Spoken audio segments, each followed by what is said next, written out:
ओम नमः शिवाय।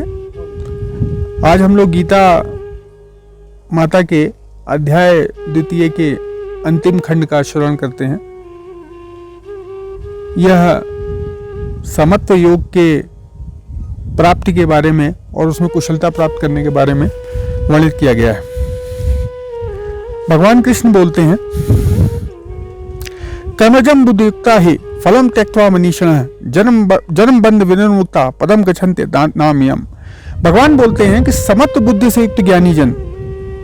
अब आप देखिए, समत्व बुद्धि अर्थात निष्काम कर्म योग और ज्ञानी जन कर्मों से उत्पन्न होने वाले फल को त्याग कर जन्म रूप बंधन से मुक्त होकर निर्विकार परम पद को प्राप्त हो जाते हैं।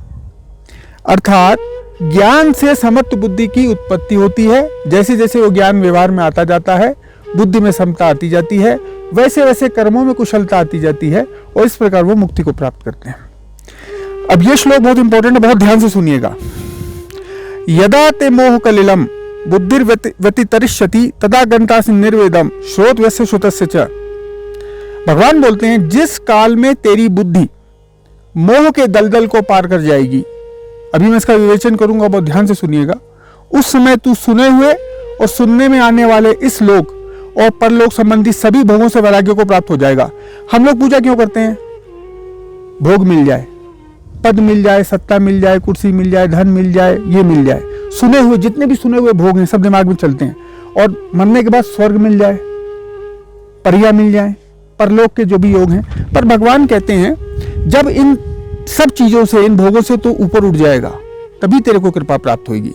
दलदल, भगवान ने बोला मोह के दलदल से। दलदल कैसा होता है? दलदल में पहले अंगूठा जाता है, फिर पैर जाता है, फिर यहाँ तक आ जाता है, फिर घुटना चला जाता है, फिर बॉडी चली जाती है, फिर धीरे धीरे पूरा शरीर दलदल। जितना आप निकलने की कोशिश करते हो उतना धंसते चले जाते हो। ये संसार का दलदल है। इसमें आपको समत्व बुद्धि रख के धीरे धीरे धीरे धीरे ईश्वर की ओर जाना है, वरना ये दलदल आपको निगल लेगा। यहाँ सारे भोग दलदल हैं, सब आकर्षित करते हैं कि ये मिल जाए, वो मिल जाए, वो मिल जाए, पर ये सारे दलदल हैं। आपको अपनी आवश्यकताओं को देखते हुए, अपनी ड्यूटीज को देखते हुए, अपने कर्तव्यों को देखते हुए आगे बढ़ना है। जो कामी होता है उसको मैं थोड़ा सा काम ले लेता हूँ, थोड़ी सिगरेट पी लेता हूँ, थोड़ा शराब पी लेता हूँ, है ना। जो भक्त होता है, कथित भक्त, वो उज्जैन में रहता है, वो सोचता है मैं अरे वहाँ जाता हूँ, हरिद्वार जाता हूँ। हरिद्वार वाला सोचता है मैं वैष्णो देवी में जाके आनंद को प्राप्त करूंगा, और वैष्णो देवी वाला सोचता है मैं केदारनाथ में आनंद। ये दलदल है पूरा का पूरा। इस प्रकार भक्ति के ये जो मोह का दलदल है, भक्ति में भी इससे भी आगे निकलना है। जब बुद्धि से मोह मल हटता है तो परस्पर विरोधी लगने वाली जितने भी शास्त्र वार्ताएं हैं उनका सही अर्थ समझ में आता है। ज्ञान कहता है कि 3 प्रकार के दोष हैं सब में। एक तो मल मतलब जो पुराने बुरे कर्म किए, जो आज जो कर्म किए वो मल है। अब कोई शीशा है या कोई पानी है, उसके ऊपर आप गंदगी जमा हो जाए तो उस शीशे में भी आपका अक्स नहीं दिखेगा, पानी में भी आपका अक्स नहीं दिखेगा। क्या करना पड़ेगा? निकालना पड़ेगा। कैसे निकलेगा? काम करना पड़ेगा, अर्थात सदकर्म चाहिए। दूसरा है, आपको जो दोष आता है वह विक्षेप। पानी हिल रहा है, शीशा हिल रहा है, तो भी आपका दर्पण में फोटो सही से नहीं दिखेगा। तो उसके लिए क्या चाहिए? संयम, इंद्रियों का संयम।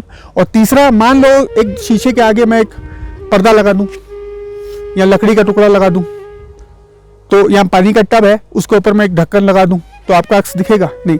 यह आवरण है अज्ञान का। 3 मल जब हटते हैं तब समझ में आता है कि जिसके पीछे हम पड़े हुए हैं वो सब दलदल है। कृष्ण स्पष्ट बोल रहे हैं कि जब बुद्धि से मोहमल हटेगा तो ही जो परस्पर विरोधी जो वार्ताएं हैं ना, एक पंडित बोलता है वो गलत बोल रहा है, दूसरा पंडित बोलता है वो गलत बोल रहा है, ये आपको आत्मा गाइड करेगी। मल हटने के बाद क्या सही है क्या गलत है, तब उसको सही, जो परस्पर विरोधी जो शास्त्र अनुकरण लगते हैं उसका सही अर्थ समझ में आता है। कृष्ण ने इसमें बिल्कुल स्पष्ट कर दिया है। कृष्ण ने इसमें कोई माला घुमाने की विधि नहीं बताई है। कृष्ण ने इसमें कोई जो है कर्मकांड नहीं बताए हैं। कृष्ण ने ज्ञान, भक्ति और निष्काम कर्म पे सिर्फ ध्यान दिया है इस पूरी गीता में। आगे इसी चीज को स्पष्ट करते हैं। शुद्ध विपत्तिपन्ना ते यदा स्थास्यति निश्चला समाधा वचला बुद्धि तदा योगम वापससी। भांति भांति के वचन जो देखो सुना रहा है। कोई अपने पंथ को महान बता दे रहा, कोई अपने पंथ को बता दे रहा। कृष्ण कह रहे हैं भांति भांति के वचनों को सुनने से विचलित हुई तेरी बुद्धि जब दलदल हटेगा ना, तो परमात्मा में अचल और स्थिर ठहर जाएगी, तब तू योग को प्राप्त होगा। अर्थात तभी तेरा परमात्मा से सहयोग हो पाएगा। अर्थात प्रज्ञा जलानी पड़ेगी। ये जितने लोग उतनी बातें हैं, उन सारी बातों को आपको वे करना है और इस दलदल से निकलना है। अर्जुन वाच। अब अर्जुन का एक प्रश्न आता है। अर्जुन पूछते हैं, स्थित प्रज्ञ से का भाषा समाधिस्थस्य केशवः स्तदी किम प्रभाषेत किमासीत वजेत किम। भगवान बोलते हैं आप जो बार बार स्थित प्रज्ञ बोल रहे हो, जो बोल लो समत्व बुद्धि रखो, संतुलन बना के चलो, बुद्धि में समता लाओ, दलदल से निकलो, ये जो ऐसा पुरुष होता है जो परमात्मा को प्राप्त करने की संभावना इसकी बनती है, ये इसके लक्षण बताइए। इसके कुछ लक्षण होंगे, ये क्या करता है, कैसे बैठेगा, कैसे उठेगा, कैसे चलेगा, इसको थोड़ा सा बताइए। आगे कृष्ण बोलते हैं, श्री भगवान वाच प्रजहाति यदा कामान सर्वान पार्थ मनोगतान आत्मनेवात्मना तुष्ट स्थित प्रज्ञ दोच्यते। भगवान बोलते हैं कि हे अर्जुन, जैसे जैसे पुरुष मन में स्थित भोगों व कामनाओं को त्यागता जाता है, मतलब उसका चिंतन उसको खुद करना है, कितने भोग निकले, कितनी कामनाएं वो निकाल पाया, वो वैसे वैसे स्थित प्रज्ञता की ओर जाता जाता है। जैसा ही वो आत्मा से आत्मा में संतुष्टि प्राप्त करने लगता है, वो स्थिर प्रज्ञता की ओर जाने लगता है। उसको संतुष्टि के लिए कोई सांसारिक भोग की आवश्यकता नहीं रहती। जैसे जैसे मान लो किसी आदमी को अपना चिंतन करना, तो मान लो पहले उसको 1,00,000 चीजें चाहिए थी, अब उसको 1,000 चीजें चाहिए, तो मतलब उसकी उन्नति हुई है। इसका सीधा सा सूत्र है। आगे बोलते हैं, दुखेषु दिग्मना सुखेषु विगत स्पृह वीतराग भय क्रोधा स्थित ही मुनिरिच्यते। दुखों की प्राप्त होने पर वो उनको टॉलरेट कर लेता है, और सुखों की प्राप्ति होने पर वो पगला नहीं जाता, उनसे ये नहीं हो जाता, उसको अभिमान नहीं हो जाता कि मैं ये हूं, या उनके प्रति बहुत आसक्ति नहीं हो जाती। और धीरे धीरे जो अपने राग भय और विकारों को धीरे धीरे नष्ट करने लगता है, वो स्थिर बुद्धि की ओर जाने लगता है और समत्व योग की ओर जाने लगता है। बीच में है तत्प्राप्य शुभाशुभम नाभिनंदति न द्वेष्टि तस्य प्रज्ञा प्रतिष्ठिता। जो पुरुष शुभ वस्तु को प्राप्त होकर न अधिक प्रसन्न होता है और अशुभ वस्तु को प्राप्त करके न द्वेष करता है, वो धीरे धीरे स्थिर बुद्धि की ओर जाने लगता है। अतः व्यक्ति के लिए इंपॉर्टेंट क्या है? व्यक्ति के लिए इंपॉर्टेंट है उसके मन का निरीक्षण। मन का गुण है आसक्ति, मन आसक्त हो जाता है। अब क्या मन की आसक्ति को छोड़ा जा सकता है? जैसे कृष्ण कह रहे हैं, मन तो किसी भी सुंदर चीज को देखेगा उसकी तरफ आसक्त होगा, तो क्या आसक्ति को छोड़ा जा सकता है? कृष्ण कैसे कहते हैं नहीं छोड़ा जा सकता है। क्या किया जाए? आसक्ति की दिशा चेंज कर दो। जैसे आज मैं कह रहा था कि यहाँ इतने सारे लोग महीना भर बाइक चला के पता नहीं क्या करने आते हैं, ये महीना भर अगर ईश्वर में लगा दें तो पता नहीं क्या प्राप्त कर लें। रात दिन चलते हैं, कुछ लोगों को एक्सीडेंट हो जाता है ना। एक देखा जाए तो पूरा का पूरा रिस्क ले रहे हैं, सब कुछ कर रहे हैं, है ना, और बस इंद्रियों के क्या कहते हैं कि आनंद के लिए कर रहे हैं। इसी दिशा को, इसी लगन को अगर वो कृष्ण की तरफ लगा दें या शिव की ओर लगा दें तो पता नहीं क्या प्राप्त कर लें। आगे बताते हैं कृष्ण विधि। ये श्लोक मेरे को बहुत प्रिय है। यदा संहरते चायम कूर्मो अंगानीव सर्वशः इंद्रियाणि इंद्रियार्थे भ्यस्तस्य प्रज्ञा प्रतिष्ठा। जैसे कछुआ अपने अंगों को अपने अंदर समेट लेता है। आपने देखा होगा बहुत सारे जानवर है, आप उनको टच करो तो सारी चीजों को अंदर, आपको एक ढक्कन सा लगता है ऐसे कोई पत्थर पड़ा है, पर वो सारी चीजें अंदर खींच लेते हैं। तो जैसे कछुआ अपने अंगों को अपने अंदर समेट लेता है, वैसे ही जब पुरुष इंद्रियों के विषयों को इंद्रियों से हटा लेता है तो स्थिर बुद्धि कहा जाता है। अर्थात जो मुख्य इंद्रियां हैं उनसे अगर आपने अपना आकर्षण हटा लिया तो आप उनसे अपने अंगों को, अपनी इंद्रियों को विषयों से खींचने में प्रवृत्त हो गए, तो इसका मतलब स्थिर बुद्धि की ओर जा रहे हो। आगे सवाल ये उठता है, मैं एक जनरल परसेप्शन लेता हूं। बहुत सारे लोग बोलते हैं इंद्रियों का दमन करोगे तो मनोरोगी हो जाओगे, है ना। तो इसको भी कृष्ण ने यहाँ एक्सप्लेन किया है। तो इंद्रियों का दमन करके तो आदमी मनोरोगी हो सकता है, फिर क्या करेगा वो? इसको भी कृष्ण आगे स्पष्ट करते हैं। और अतिशय भोग करोगे मनोरोग तो नहीं होगा, रोगी तो हो गए। तो दोनों में आप फंसते हो। इसलिए कृष्ण ने यहां बताया, जो मैं कल चर्चा भी कर रहा था, मध्यम मार्ग। जब आप संतुलन बना के चलते हो ना, 1 किलोमीटर से 1.1 किलोमीटर दौड़ बढ़ाई, 1.1 से 1.2 बढ़ाई, फिर एक दिन ऐसा आएगा आप 10 किलोमीटर दौड़ोगे। आप सीधे 10 किलोमीटर दौड़ोगे तो रोगी बनोगे। तो कृष्ण कह रहे हैं मध्यम मार्ग, और वो मध्यम मार्ग से शिफ्टिंग धीरे धीरे धीरे धीरे अध्यात्म की ओर। ना रोगी बनोगे ना भोगी बनोगे। विषया विनिवर्तन्ते निराहारस्य देहिना रस वर्जम रसो परम दृष्टवा निवर्तते। आगे कृष्ण इसको बहुत एक्सप्लेन कर रहे हैं। इंद्रियों के द्वारा विषयों को ग्रहण न करने वाले पुरुष के केवल विषय तो निवृत्त हो जाते हैं, पर आसक्ति निवृत्त नहीं होती। अब आप चले गए जंगल में, आपने कहा out of sight out of mind, ना काम देखूंगा, ना धन देखूंगा, ना कुछ देखूंगा, मेरा तो कुछ बिगड़ेगा नहीं, मैं तो दूरी हो गया। तो कृष्ण बहुत स्पष्ट कर रहे हैं कि तुम्हारे विषय तो तुमने जबरदस्ती इंद्रियों को out of sight out of mind करके अकेला कर लिया, पर उसमें आसक्ति निवृत्त नहीं होती। जिस दिन तुम्हारे सामने विषय आ गए उस दिन तुम फेल हो जाओगे। अतः तुम्हें मध्यम मार्ग पकड़ के संतुलन को शिफ्ट करना है, जिससे तुम उसमें उस विधा में, उस विद्या में प्रवीण हो जाओ, और तुम्हारी जो परमानेंसी हो इसमें तुम वाकई जीतो। तुम खेल मत खेलो अपने साथ कि मैं जंगल में जाके बैठ गया, जंगल में मोर नाचा किसने देखा, मैं इसमें इस कन्या में बड़ा मोह रखता हूं तो मैं अमेरिका चला गया, कन्या ही नहीं रहेगी तो मैं क्या देखूंगा। तो ये तो आउट ऑफ, ये तो खेल खेल ले अपने साथ। जिस दिन वो विषय सामने आ गया उस दिन तुम्हारा कोलैप्स होना तय है। जैसे विश्वामित्र ने तब किया, मेनका सामने आ गई, कोलैप्स हो गए। जो स्थित प्रज्ञ पुरुष होता है, जो समत्व बुद्धि के साथ चलता है, जो संतुलन बनाता है, जो धीरे धीरे कछुए की तरह अंगों को समेटता है, वो योग की तरफ जाता है। वो न भोगी में आता है ना, न मनोरोगी बनता है। यततो हपि कौन्तेय पुरुषस्य विपश्चितः इंद्रियाणि परमार्थीनि हरन्ति प्रसवं मनः। इसीलिए अगर बड़े बड़े जो आप देखते हो, जो पूरा संसार छोड़ के चले गए और जंगल में बैठ गए, पर वो सफल नहीं हुए। क्यों नहीं हुए? क्योंकि उनकी आसक्ति का नाश नहीं होता। वो एक तरीके से संतुलन बनाते हुए आगे नहीं बढ़े। आसक्ति का नाश न होने के कारण ये प्रमथन स्वभाव वाली इंद्रियां यत्न करते हुए, जो कोशिश बहुत कर रहा है, यार इंद्रियों को जीतने नहीं दूंगा, यत्न करते हुए बुद्धिमान पुरुष के मन को, वो है तो बुद्धिमान, भाई बुद्धि तो लगाई है उसने विषयों से अलग होने के लिए, बुद्धिमान पुरुष के मन को बलात् हर लेती हैं। युधिष्ठिर मारे गए, बहुत बड़े ज्ञानी, धर्मराज के पद के योग्य थे, पर जुआ में मारे गए, है ना, तो उसको भी हर लेती हैं। अतः इंद्रियों को और मन को, इनको भी संतुलन बनाते हुए, इनको भी ईश्वर की ओर दिशा देनी है। इनको भी स्टूडेंट बनाना है, इनको भी सेवक बनाना है, इनको मालिक नहीं बनाना। सेवक वही करता है जो मालिक बोलता है। जब तक मन मालिक है तुम्हारा, तब तक मन जो कहेगा वो करोगे। जब तुमने मन को सर्वेंट बना लिया ना, फिर तुम्हारी चलेगी। तानि सर्वाणि संयम्य युक्त आसीत मत परः वशे ये यस्य इंद्रियाणि तस्य प्रज्ञा प्रतिष्ठिता। इसलिए अध्याय 2 में कृष्ण ने ये बोला है, जितेंद्रिय ही इंद्रियों को मौन करके अपनी दिशा में ले जाता है। इसलिए साधक को चाहिए कि वह उन संपूर्ण इंद्रियों को वश में करके, इंद्रियों को वश में, और ये संघर्ष है, इंद्रियों को वश में करने में संघर्ष चलेगा। वो बड़े बड़े मोहों में नहीं फंसेगा, लेकिन छोटी छोटी चीजें उसकी दिखेंगी, क्योंकि वो कहीं ना कहीं तो उसको वो प्रयास कर रहा है इंद्रियों से जीतने का।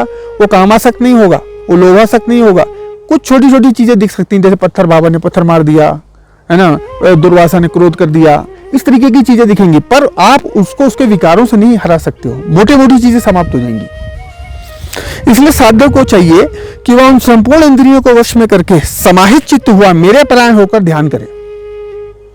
क्योंकि जिस पुरुष की इंद्रियां वश में होती हैं वही स्थिर होता है और वही मुझे प्राप्त करता है, और कोई नहीं करता। कृष्ण ने साफ बता दिया, संयम लेके आओ, और कुछ भी नहीं है।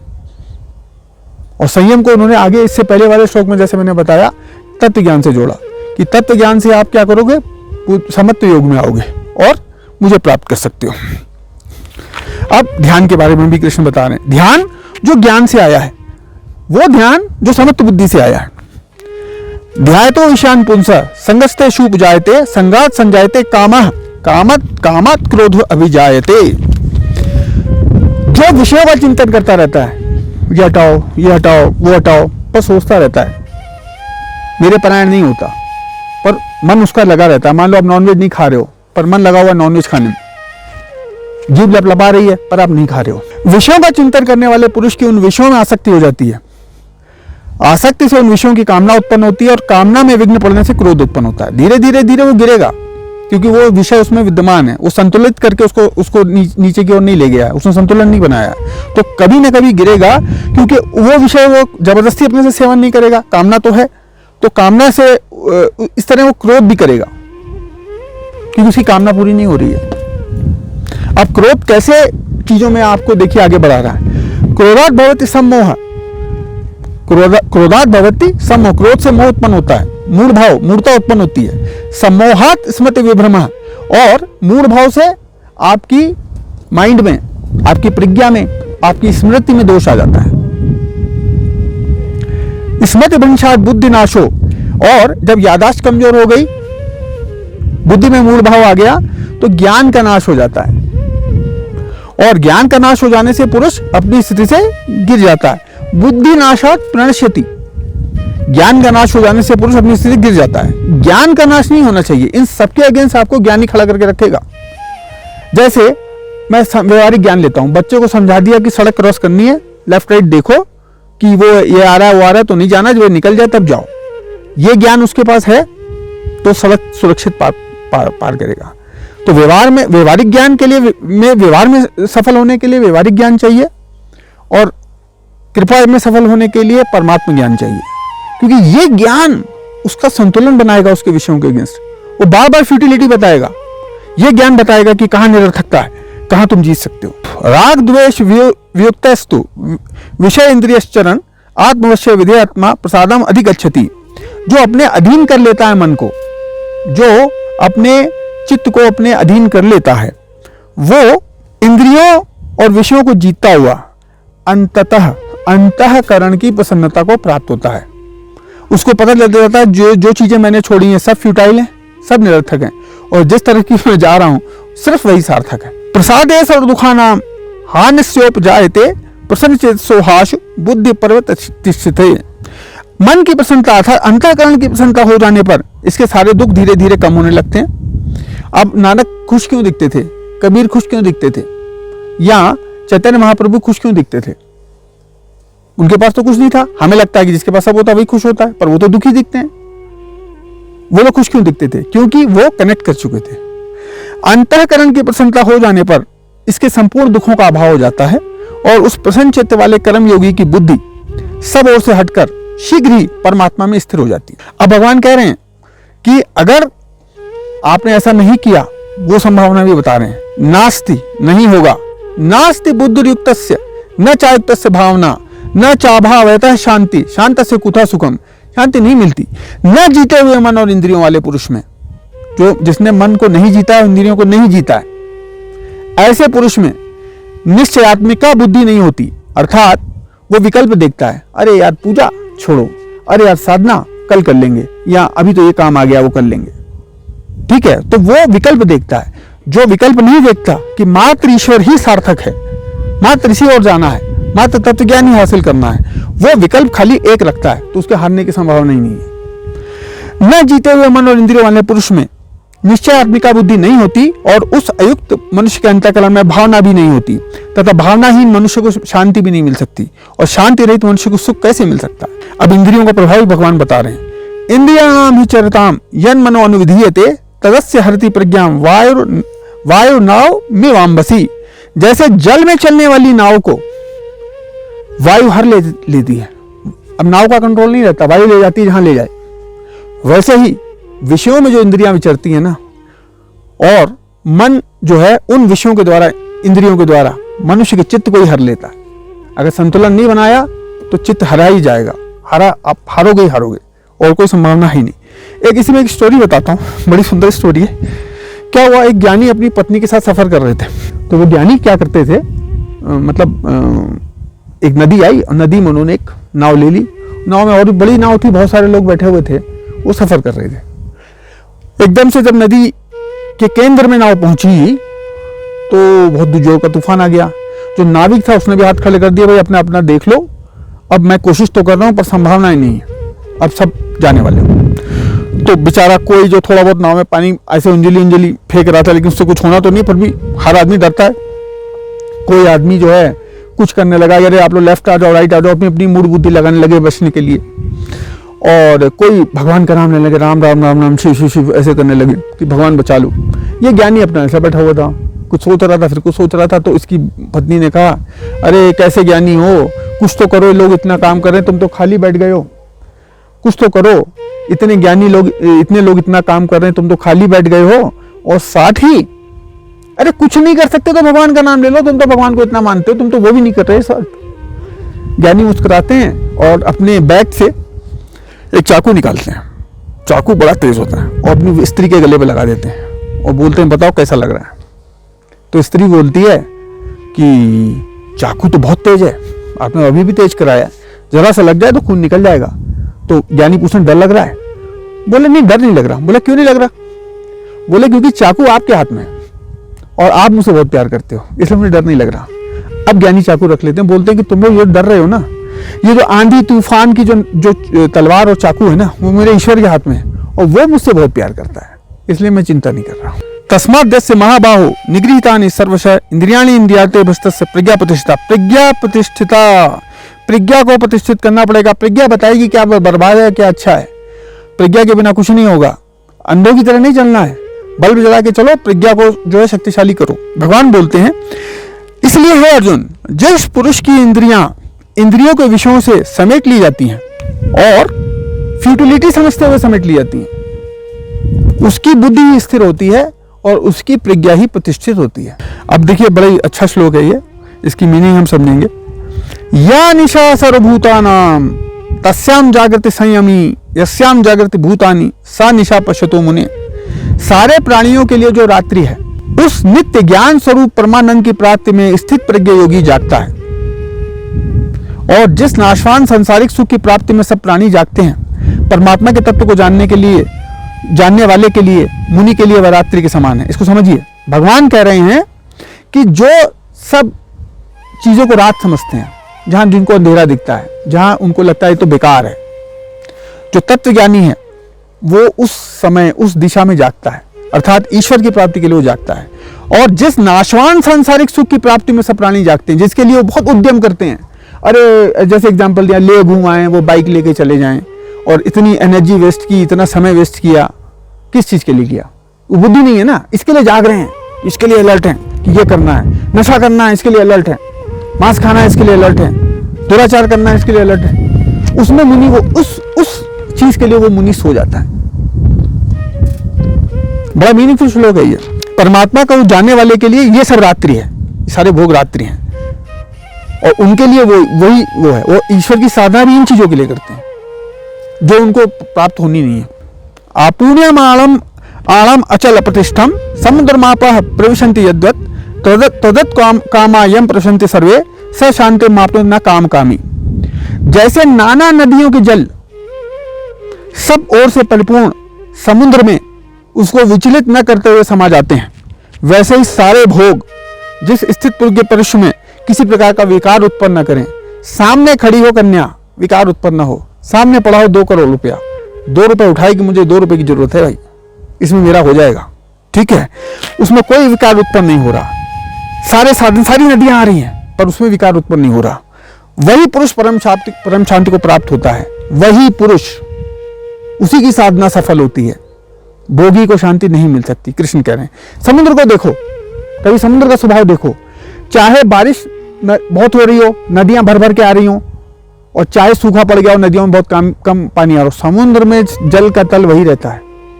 समुद्र के जल के तल में गर्मी और सर्दी में परिवर्तन नहीं होता, गर्मी और वर्षा में परिवर्तित नहीं होता, उसमें कोई विकार उत्पन्न नहीं होता, सबको समाहित कर लेता है, वो ऐसे ही चलता है। अर्थात समत्व बुद्धि, सारे विकार आगे रख दो, मेरे में दोष नहीं आता। विहाय कामान्य सर्वान पुमाश्चर्य निस्पृह निर्ममो निरंकाराश शांति में अधिगच्छति। जो पुरुष संपूर्ण कामनाओं को भली भांति त्याग कर मतलब संतुलन के साथ, अब उसने विजय प्राप्त की है, अब जिद में नहीं त्यागा है। इसमें थोड़ा सा उलझन रहती है, जब वो संघर्ष कर रहा होता है ना, तो उसको जीतने के लिए स्टेप बाय स्टेप बड़ी झंझावात से गुजरना पड़ता है।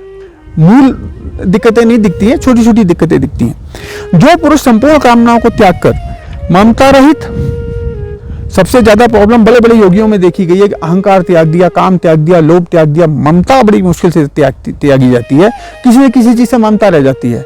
जैसे रामकृष्ण परमहंस की मैंने कल बताया, खीर में, मीठी खीर में ममता हो गई, स्वामी राम तीर्थ की संतरे में ममता हो गई, तो वो एक थोड़ी सी सांसारिक उनको संसार से बांधे रखती है। वो कृपा तो खैर ईश्वर करते हैं, लेकिन कृष्ण यहाँ जो बता रहे हैं, जो सारी कामनाओं को त्याग कर ममता रहित, अहंकार रहित और स्पृहा रहित, स्पृहा अर्थात आसक्ति रहित हुआ विचरता है, वही शांति को प्राप्त होता है, उसी को शांति मिलती है। जिसने विजय प्राप्त की है, जो भाग के गया उसको नहीं मिलेगा। इसीलिए जो जनक ने मुनि को ज्ञान दिया था, एक मुनि आया था, बोला तुम काहे के विदेह हो? विदेह तो मैं हूं, मैं अपने शरीर को सुखा दिया, 10 साल तप किया, ये किया, वो किया, है ना। तो फिर जनक ने उसको ज्ञान दिया था, कभी आपको स्टोरी बताऊंगा, और जनक ने प्रैक्टिकल करके दिखाया था वो कैसे विदेह है। ऐसा ब्राह्मी स्थिति पार्थ नैनाम प्राप्य विमोहति स्थित्वा अस्याक्ति काले ब्रह्म निर्वाण इच्छति। हे अर्जुन, यह ब्रह्म को प्राप्त हुए पुरुष की स्थिति है, अर्थात ब्रह्म को इंद्रियों के संयम से और ज्ञान से प्राप्त किया जा सकता है। अध्याय 2। इसको प्राप्त होकर योगी कभी मोहित नहीं हो। यह परमानेंट विजय है भाई। जो चाहे बुला लो, मेनका बुला लो, जो बुला लो, वो नहीं गिरेगा। इंद्र ने जो फेंकना है फेंक दे, वो नहीं गिरेगा। ये परमानेंट विजय है। ये बाकी भेज देगा, कभी कोई कुछ भेज देगा, कभी कोई धन भेज देगा, कभी कुछ भेज देगा, वो गिर जाता है। पर इस प्रकार से जो चलेगा वो परमानेंट है। उसे 1 से 1.1 किया है, 1.1 से 1.2 किया है।